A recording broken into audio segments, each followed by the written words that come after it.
You know, there's been so much written about Jeffrey Epstein over the years that you'd think the man was a one-man publishing industry. Flight logs, guest lists, island rumors, the whole circus. But buried beneath the noise, almost deliberately blurred, lies the actual story. The thread that ties everything together, the bit the commentators tiptoe around, the Israeli connection. And trust me, once you see it, you can't unsee it. Because the Epstein links didn't just reveal a falling financier, they opened a door the American establishment hoped would remain firmly locked. Not a door of gossip, though the media is perfectly happy to wallow in it for days on end, but the door that leads straight into the machinery of American power. And what emerges is, well, let's call it what it is, a vice network, a triangular system built on money, politics and sex, each side feeding the other, each side reinforcing the other, and at the center of it all, a foreign influence machine that has spent decades learning exactly how to capture the world's most powerful elite. And Epstein, he wasn't an accident, he wasn't a rogue actor, he wasn't even particularly clever, he was the face, the charming, disgusting, well-connected face of something far bigger. Think about it. His closest confidant, Ghislaine Maxwell, daughter of Robert Maxwell, a man whose Mossad ties are practically an open secret. His business ties, running through Ehud Barak, the former Israeli prime minister who kept visiting Epstein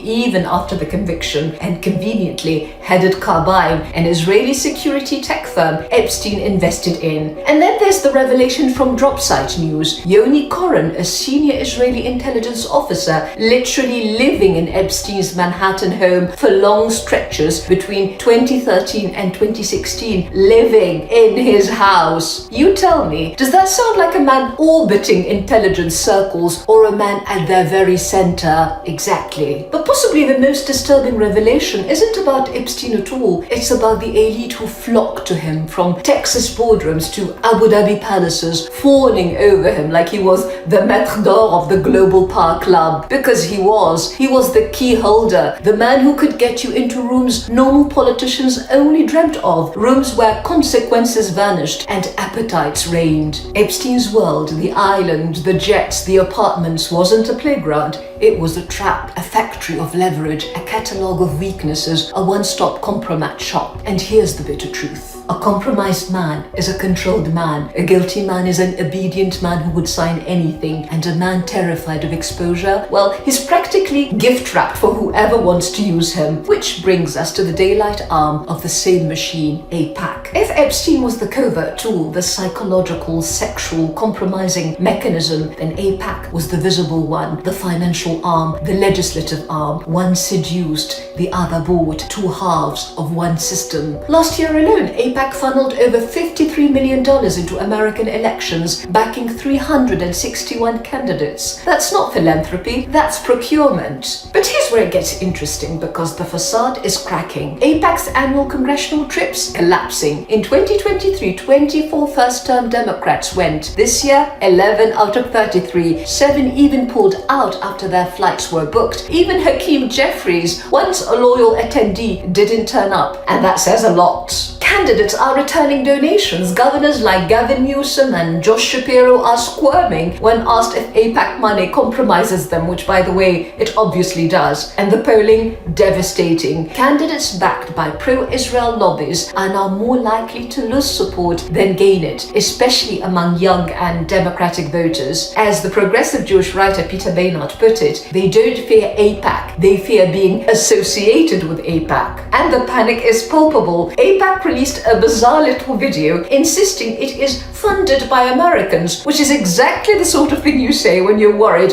no one believes you anymore. But here's the real paradox. AIPAC may be losing its domestic shine, yet its grip on American foreign policy remains solid. Public opinion shifts quickly, power structures do not. And so, even as the lobby becomes a political liability at home, US foreign policy remains welded to Israel's interests abroad. Iraq, Afghanistan, Gaza, Iran, wars and occupations that bled America while benefiting someone else entirely. No empire in history has ever surrendered its grand strategy to the anxieties of a much smaller state, except one whose elites are compromised, corrupted, and controlled. And this ultimately is what the Epstein files reveal, not not a lone predator, not a salacious scandal, but a system built on moral decay, on vice, foreign influence, intelligence operations, and political servitude. Epstein wasn't the glitch, he was the blueprint. And so we're left with the only question that really matters: who actually governs the United States? Its elected officials or the foreign network that owns their secrets, funds their careers, and feeds on their corruption? Because a country whose leaders are this easily compromised can't claim sovereignty. A republic whose elites are this cheaply bought can't claim legitimacy, and a superpower that can't even govern itself has no business pretending to lead the world. So when exactly will America insist, not in slogans, not in theater, but in action, that its government belongs to its people and not to Tel Aviv? That is the question the Epstein files leave behind, and it's not going away.